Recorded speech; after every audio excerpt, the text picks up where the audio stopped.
오늘 제목은 빌립이 친구 나다나엘을 전도하다, 이런 제목입니다. 따라서 합시다. 빌립이 친구 나다나엘을 전도하다.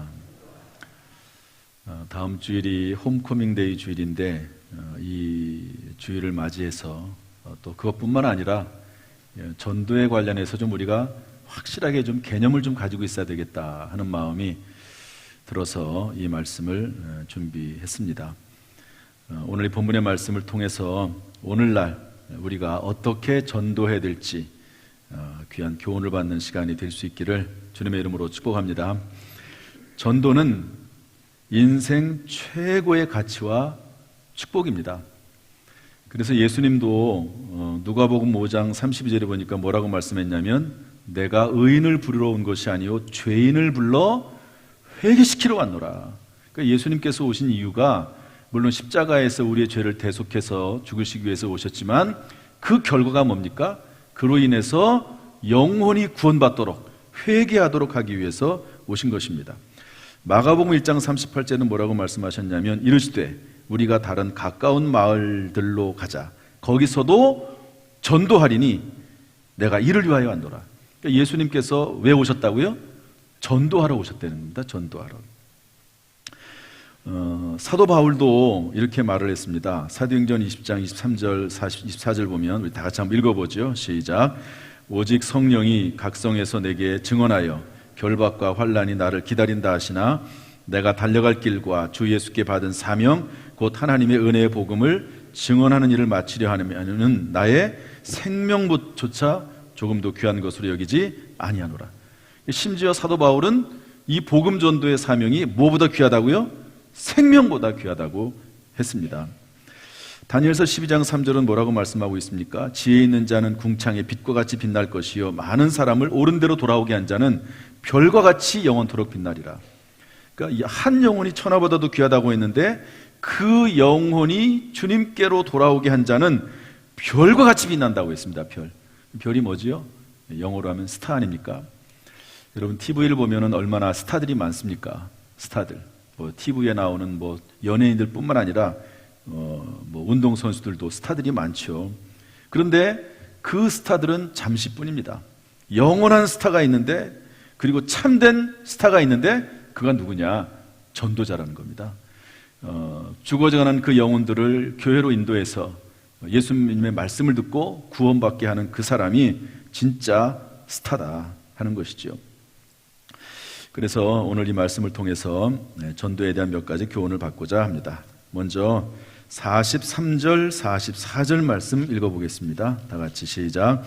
이튿날 예수께서 갈릴리로 나가려 하시다가 빌립을 만나 이르시되 나를 따르라 하시니 빌립은 안드레와 베드로와 한 동네 벳세다 사람이라. 예수님께서 길을 나섰는데 마침 누구를 만났다고요? 빌립을 만났습니다. 그래서 빌립을 부르세요. 나를 따르라. 따라합시다. 나를 따르라. 빌립은 예수님의 부르심을 받았습니다. 여러분, 저와 여러분도 하나님의 부르심을 받아 이 자리에 왔고 하나님의 자녀가 된 줄로 믿습니다. 다 부르셨어요. 그런데 그 부르심을 받고 우리는 다른 사람이죠. 마찬가지로 빌립도 예수님을 따라서 예수님의 제자가 됐습니다. 예수님을 믿어서 하나님의 자녀가 된 우리는 또 한편으로는 예수님을 믿고 따르는 예수님의 제자이기도 하지요. 그래서 우리는 하나님의 자녀요 또한 예수님의 제자라고 볼 수가 있습니다. 이렇게 예수님의 제자가 되었는데 우리 다음 성경 구절 읽어보겠습니다. 45절 말씀 읽어보죠. 시작. 빌립이 나다나엘을 찾아 이르되 모세가 율법에 기록하였고 여러 선지자가 기록한 그 일을 우리가 만났으니 요셉의 아들 나사렛 예수니라. 빌립이 나다나엘을 찾아갔습니다.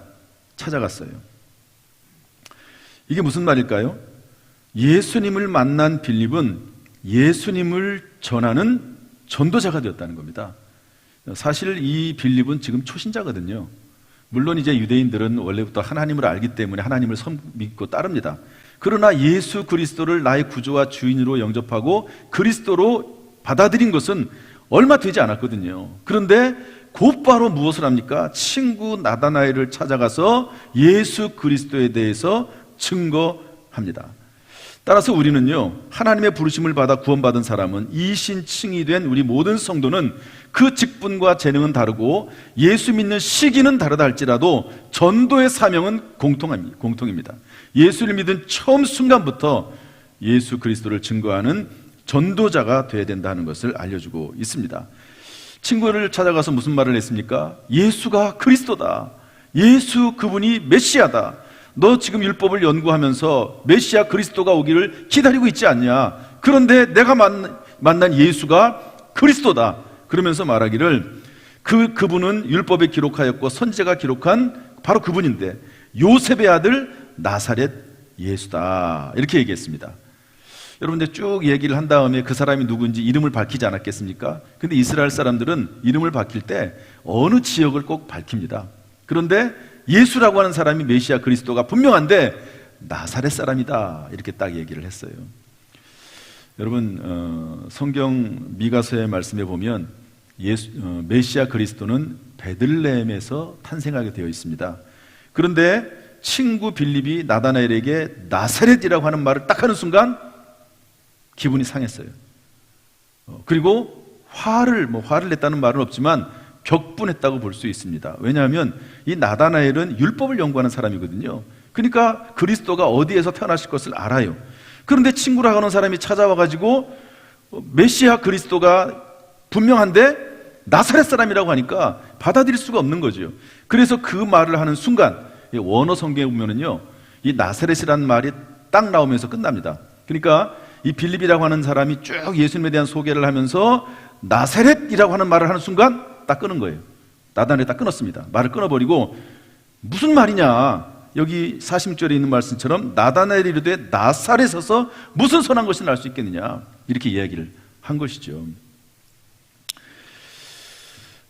그래서 여러분 쉽게 말해서 강한 반론이 일어난 거예요. 전도를 하는데 상대방에서 아주 강한 변론이 일어나게 된 것입니다.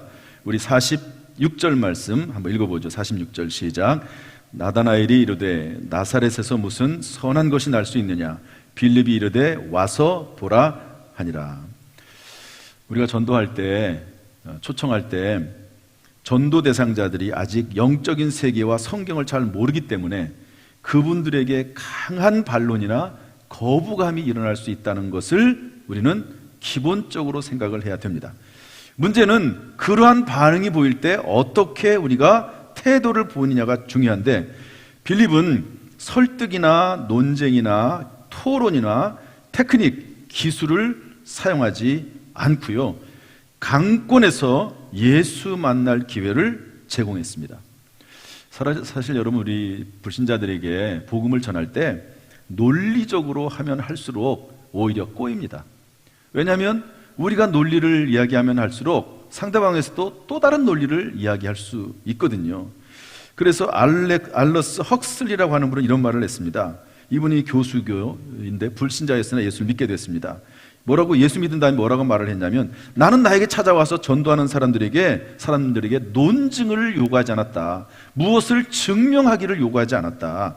단지 예수라고 하는 사람이, 그들이 전하는 예수라고 하는 사람이 그들에게 어떤 의미인지만을 나는 듣고 싶었다. 그렇게 나중에 고백을 했다고 그래요. 자꾸 논쟁하려고 하는데, 어떤 것을 증명하려고 하는데 그럴 필요가 없다는 거죠. 자기가 만난 예수, 자기가 체험한 예수 그리스도, 그분을 이야기하면 되고 본인이 만난 하나님에 대해서 소개하면 충분하다 하는 그런 말씀입니다. 이런 면에서 볼 때 지혜로운 전도란 존재하지 않습니다. 따라합시다. 지혜로운 전도란 존재하지 않는다. 어떤 사람들은 전도도 지혜롭게 된다고 얘기하는 분들이 있어요. 그 말이 어느 정도 일리는 있지만 성경 말씀에 근거해서 보면 전도에 지혜롭다, 그것은 그렇게 큰 의미가 없는 것 같습니다. 왜냐하면 전도 자체가 미련한 방법이기 때문에 그래요. 고린도전서 1장 21절 말씀을 한번 읽어보겠습니다. 고린도전서 1장 21절 시작. 하나님의 지혜에 있어서는 이 세상이 자기 지혜로 하나님을 알지 못하므로 하나님께서 전도에 미련한 것으로 믿는 자들을 구원하시기를 기뻐하셨도다. 유대인들은 기적을 구하고요, 헬라인들은 지혜를 구합니다. 그런데 하나님께서는 전도에 미련한 것으로 믿는 자들을 구원하기를 원하셨다 하는 것이죠. 그러니까 전도는 그 자체, 방식 자체가 미련한 것입니다. 어떤 특별한 방법을 쓸 수도 있겠지만 전도라고 하는 것은 말로 예수 그리스도를 증거하고 초청해서 예수 믿으라고 말하는 거거든요. 예수 믿으라고 말하는 것, 그것 외에 사실 전도에 또 다른 방법이 뭐가 있겠습니까? 결국에는 예수 그리스도를 믿으라고 말하는 것밖에 없는 것입니다. 그러므로 전도의 전국적으로는 전도는 지혜로운 것이 없고 결국 전도는 영적 전쟁이라고 하는 것을 알 수가 있습니다. 그럼에도 불구하고 이렇게 반론이 일어남에도 불구하고 거기에 대해서 계속 변론하거나 서로 다투거나 하지 않고 그냥 예수님 만날 기회만을 제공을 했습니다. 그래서 하는 말이 뭐냐면 와서 보라, 이렇게 말하는 거죠. 따라합시다. 와서 보라. 와서 보라. 여러분, 우물가의 여인도 그렇게 했습니다. 예수님께서 우물가에 혼자서 외로이, 남편을 6명이나 뒀던 그런 여자가 혼자 외로이 동네 사람들을 피해서 우물을 길고 있을 때 예수님께서 찾아가시죠. 그래가지고 예수님과 대화를 나누는 중에 그 여인이 이분이 그리스도 메시아 구원자라고 하는 것을 깨닫게 됩니다. 그리고 나서 물동이를 버려두고 동네에 가서 예수 그리스도를 증거하는데 사람들이 믿지를 않아요. 믿지를 않습니다. 그랬더니 그 여자가 뭐라고 말을 하죠? 와서 보라. 예수 그리스도에게 와서 한번 보라. 그렇게 이야기를 합니다. 논쟁하거나 또 어떤 토론하거나 또 어떤 기술을 사용하면 전도가 되겠지, 그게 아니고 사실은 영적 싸움이기 때문에 전도는 초청하는 겁니다. 와서 보라고 이야기를 하는 거죠. 이런 면에서 볼 때 전도에도 분업의 원리가 적용될 수 있습니다. 따라서 합시다. 전도에도 분업의 원리가 적용될 수 있다. 잘 보십시오. 빌립은 강권에서 친구 나다나엘을 예수님에게 데리고 왔습니다. 그리고 예수님께서는 하나님의 말씀을 증거하지요. 그리고 예수님께서 한마디 말씀을 하십니다. 그랬더니 그 다음 말씀 보니까 뭐라고 되어 있습니까? 49절에 나다나엘이 대답하되 랍비여, 당신은 하나님의 아들이시요 당신은 이스라엘의 임금이로소이다. 그러면서 그때까지 부정했던 그 나다나엘이 예수님을 구원자, 메시아, 구세주로 인정하는 것을 볼 수가 있습니다. 이것을 오늘날 적용하면요, 우리는 빌립처럼 친구들과 지인들에게 예수님 만날 기회를 제공하는 것입니다. 그런데 지금 예수님이 계시지 않잖아요. 예수님은 하나님 보좌 우편에 계십니다. 그래서 친구를 교회로 초청하는 겁니다. 그리고 교회에 데리고 오면 그 교회에서는 간증자와 설교자를 통해서 하나님의 말씀을 전하는 것입니다. 그리고 그 하나님의 말씀이 믿음이 되는 것이지요. 그래서 로마서 10장 17절 말씀 보면 그러므로 믿음은 들음에서 나며 들음은 그리스도의 말씀으로 말미암느니라고 성경은 기록을 하고 있는 것입니다. 이번에 조혜련 집사님이 오시기로 돼 있었고 또 지난번에는 유지광 씨가 왔었죠. 제가 연예인들을 이렇게 비싼 비용을 들여서 초청하지는 잘 않았습니다. 여러분들 잘 아시겠지만 우리 교회에 이런 전도 행사를 하면 전혀 이름이 알려지지 않은 그런 분들을 초청을 했거든요. 그런데 그런 분들은 어떤 분이냐, 예수 그리스도를 믿는 믿음이 확실하고 하나님의 살아계심을 확실히 체험하고 이런 분들을 초청을 했거든요. 이름은 없지만 그런 분들은 뭐 강사비를 많이 드리지 않습니다. 어떤 분들은 강사비를 오히려 돌려주고 하는 분도 계십니다. 왜냐하면 그 복음에 대한 감격이 너무 커서 내가 복음을 전하는 기회를 준 것도 감사해가지고 그냥 말씀 전하는 것 자체로 고맙게 생각을 하거든요. 그런데 연예인들을 초청을 하면 어떤 장점이 있냐면 사람들에게 이렇게 호감을 얻고 빨리 인식이 돼서 한번 뭐 누가 온다는데 한번 보러 가기나 할까 이런 마음으로 올 수는 있습니다. 그런데 또 어떤 단점이 있냐면 이분들은 연예인이니까 지난번에 왔을 때 가수이기 때문에 노래를 많이 했어요. 노래를. 이분은 연예인이 코미디언이니까 아무래도 이 성도들을 많이 웃기는 것은 있을지 모르지만 한편으로는 하나님의 살아계심에 대해서 확실하게 증거하고 그리고 예수 그리스도의 복음을 정확하게 증거하는 데는 약한 면이 없지 않아 있습니다. 그래서 이런 분들을 모시면서도 조금 마음에 부담이 없지 않아 있긴 있었거든요. 그런데 어쨌든 이번에 이렇게 됐지만 그 말씀을 드리려고 하는 것이 아니라 중요한 것은 뭐냐, 빌립처럼 우리들은 교회로 데리고 오고 그리고 교회에서는 하나님의 말씀을 증거하는 거죠. 설교자와 간증자가 하나님의 말씀을 제대로 증거해서 예수 그리스도에 대한 복음을 깨달아 알게 한다 하는 것입니다. 어떤 면에서 전도의 분업이죠. 그리고 이렇게 와서 복음을 초청을 해서 앉게 하고 그리고 설교자와 간증자는 말씀을 증거할 때 하나님께서는 그 심령을 변화시켜 주셔서 예수 그리스도를 믿고 영원한 생명, 영생을 얻게 되는 것입니다. 그래서 사도행전 13장 48절에는 이렇게 기록이 되어 있습니다. 한번 읽어볼까요? 사도행전 13장 48절 시작. 이방인들이 듣고 기뻐하여 하나님의 말씀을 찬송하며 영생을 주시기로 작정된 자는 다 믿더라 이랬습니다. 참 이게 놀라운 일입니다. 가끔 가다 보면은요, 새신자인데 교회 처음 나오신 분인데 찬송하면서 막 울어요. 뭐 여러분 우리가 그냥 일반적으로 찬송하는 것 아닙니까? 근데 울어요. 그리고 설교 말씀을 들으면서 울어요. 오히려 그냥 기존 성도들은 그냥 밍숭맹숭하고 그냥 그런가 보다. 그런데요, 그분들은 눈물을 흘리면서 감사 감격합니다. 왜냐하면 그 순간에 성령이 역사하시는 것이죠. 어쨌든 이런 모든 과정을 통해서 볼 때 전도에도, 적어도 이 빌립의 이야기를 볼 때는 전도에도 분업이 이루어지고 있는 것을 볼 수가 있습니다. 성도들은 교회로 초청하고 어떤 방법이 됐든지 간에 교회로 초청을 하고, 그리고 설교자는 말씀을 전파하고 선포하고, 그리고 그 순간에 성령께서는 그 영혼을 변화시켜서 예수 믿게 하는 거죠. 여러분, 전도자도 설교자도 예수 믿게 할 수 있는 능력은 없습니다. 성령께서 그 마음을 변화시키는 것이지 아무도 그 일을 할 수 있는 것은 아니고 성령께서 하시는 것이죠. 그러므로 여러분, 우리가 정말로 이 귀중한 전도의 사명, 이 가치 있는 일에 우리가 다 쓰임받는 저와 여러분 될 수 있도록 힘쓰시기를 주님의 이름으로 축복합니다.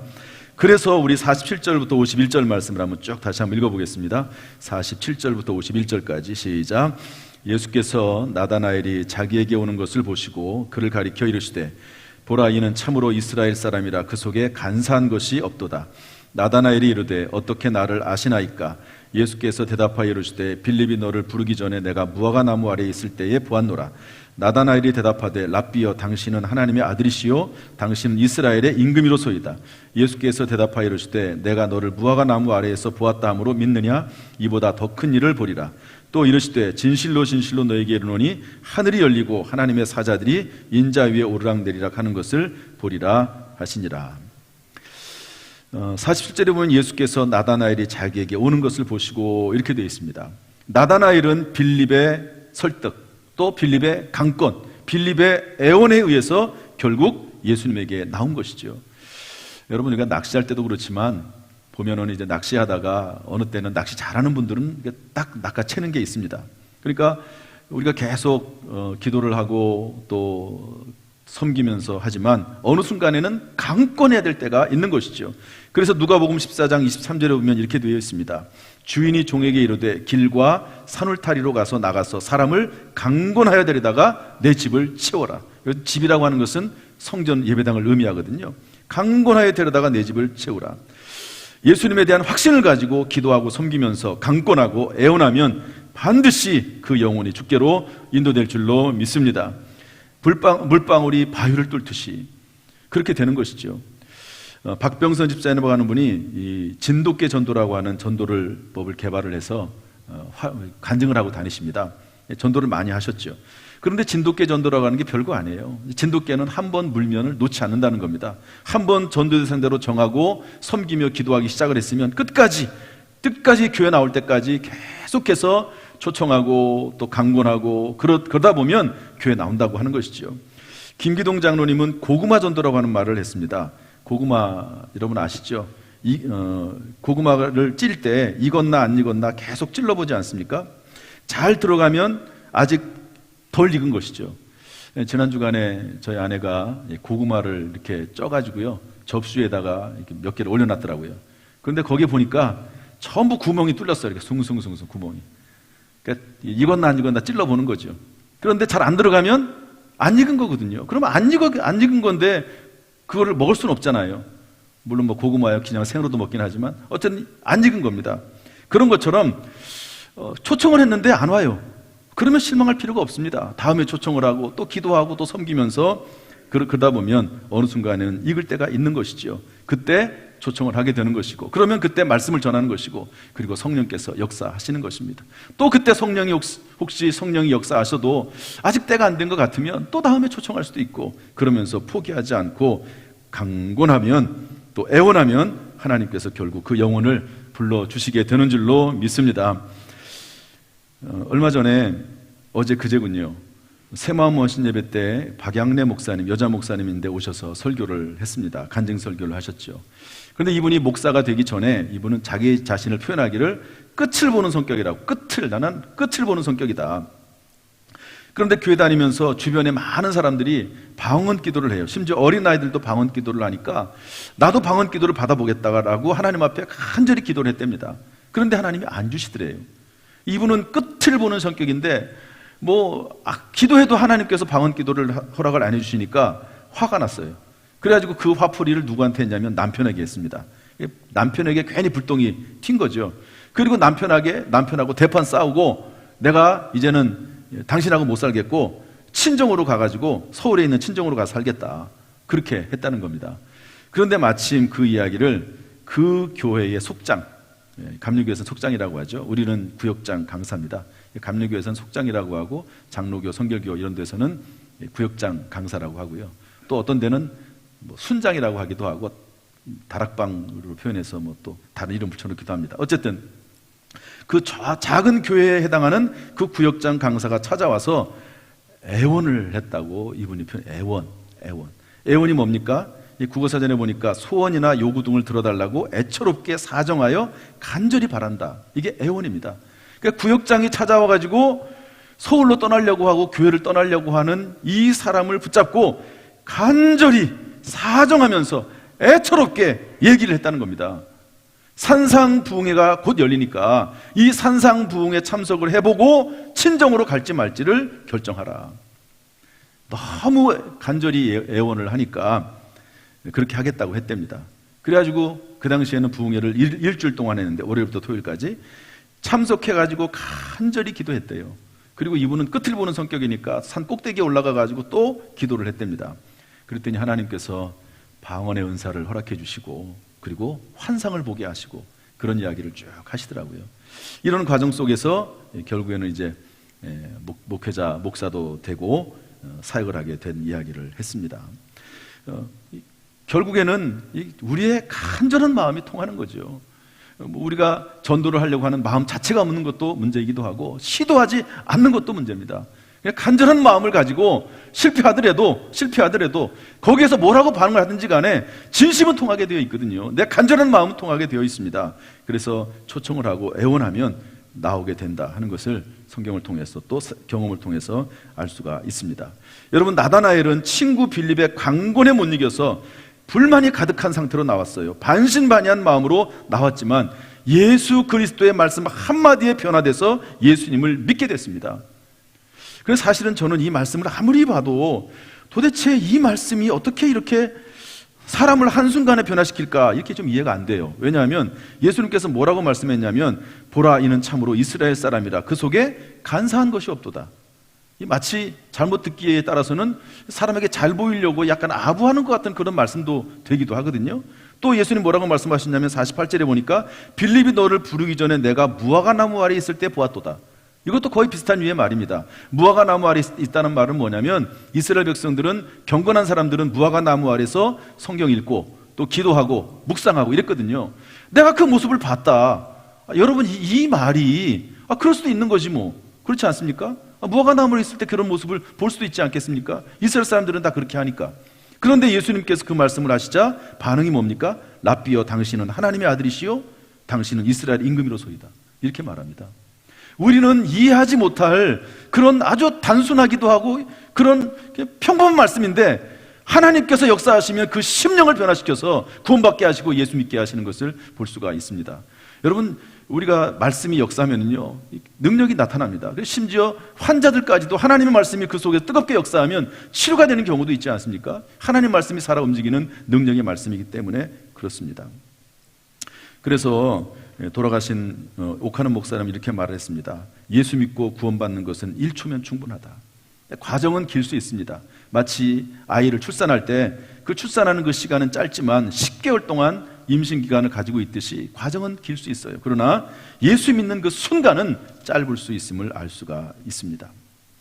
이렇게 해서 이제 나다나엘도 예수를 믿고 따르는 제자가 되었습니다. 이런 과정을 통해서 수많은 사람들이 예수를 믿어 구원받고 교회는 세계적 교회가 된 것입니다. 여러분, 예수님 당시에 예수님의 12제자밖에 없었어요. 조금 확대하면 120명의 문도밖에 없었습니다. 그런데 그 사람들이 전도하고 복음을 전해서 지금은 전 세계의 교회가 세워지고, 여러분, 가장 큰 종교라고 표현하기는 그렇지만 종교가 된 이유가 뭡니까? 이렇게 한 사람 한 사람 찾아가서 교회로 초청을 하고, 교회에서는 예수 그리스도의 복음의 말씀을 전하고, 그 순간에 성령께서 역사하셔서 감동 감화하실 때 이런 구원의 역사가 일어났기 때문에 그렇다는 것을 알 수가 있는 것이지요. 사랑하는 성도 여러분, 이제 말씀을 좀 정리하려고 합니다. 성경 구절 한 구절 읽으면서 말씀을 정리하겠습니다. 에스겔서 3장 18절 19절 말씀인데 우리 다 같이 한번 읽어보죠. 에스겔서 3장 18절 19절 시작. 가령 내가 악인에게 말하기를 너는 꼭 죽으리라 할 때에 내가 깨우치지 아니하거나 말로 악인에게 일러서 그의 악한 길을 떠나 생명을 구원하게 하지 아니하면 그 악인은 그의 죄악 중에서 죽으려니와 내가 그의 핏값을 내 손에서 찾을 것이고, 내가 악인을 깨우치되 그가 그의 악한 마음과 악한 행위에서 돌이키지 아니하면 그는 그의 죄악 중에서 죽으려니와 너는 내 생명을 보존하리라. 이 말씀이 어떤 말이냐면요, 저를 보세요. 쉽게 말하면 이렇습니다. 너 예수 믿고 구원받았지? 그런데 네 주변에 있는 사람들 중에서 예수 믿지 않아서 지옥 가는 사람들이 있어, 죄 때문에. 그런데 그 사람들에게 네가 전도하지 않으면 그 사람은 그 죄로 인해서 죽을 거야. 그런데 그 핏값을 너에게 찾을 거야. 그런데 그 사람에게 초청을 해서 교회 나와서 말씀도 듣게 했어요. 그런데 그럼에도 불구하고 예수를 안 믿고 끝까지 부인하는 사람이 있으면 그 사람은 그 죄로 인해서 죽을 거야. 그러나 너는 생명을 유지할 거야. 내가 핏값을 너에게는 찾지 않겠어. 왜? 전도했으니까. 초청해서 하나님 말씀을 듣게 했으니까. 그렇게 하시는 하나님의 경고의 말씀입니다. 생명을 찾는다는 말이 하나님께서 우리를 죽이겠다 그런 말씀은 아니시겠지요. 그런데 그만큼 하나님께서 강하게 메시지를 전하신 겁니다.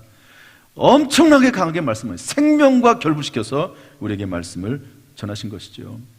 그래서 우리는 어찌됐든지 간에 여러분 말씀을 전해야 돼요. 저도 지금 한 사람을 정해놓고 지금 전도하려고 얘기를 하거든요. 그런데 이게 서로 바쁘니까 시간을 내서 얘기하기가 참 어려워요. 그래서 조금씩 이제 단편적으로 얘기를 하거든요. 그런데 결국에는 성도로 불러오는 수밖에 없어요. 왜? 그래야지 여기서 한 30분 정도 하나님의 말씀에 대해서, 복음에 대해서, 예수 그리스도에 대해서, 하나님의 살아계심에 대해서 정확하게 얘기할 수 있지 않습니까? 이 30분 동안은 어디로 도망가지 못할 거 아니에요. 그래서 하나님의 말씀을 정확하게 전하는 겁니다.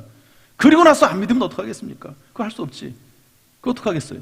그런데 그 작업은 해야 된다는, 그 작업은. 너희 주변에 수많은 죽어가는 영혼들이 있는데 그 작업을 너가 하도록 내가 하나님께 맡기셨다는 겁니다. 그 작업을 하라는 거예요. 그렇지 않으면 그 핏값을 내가 너에게 찾겠다. 그런 말씀입니다. 두려운 말씀이죠. 우리가 이번 홈커밍 데이에 비록 코로나가 있다 할지라도 두려움을 떨쳐버리고 하나님의 영혼 생명에 대한 문제입니다. 초청해서 말씀 듣게 하는 저와 여러분 될 수 있기를 주님의 이름으로 축원합니다.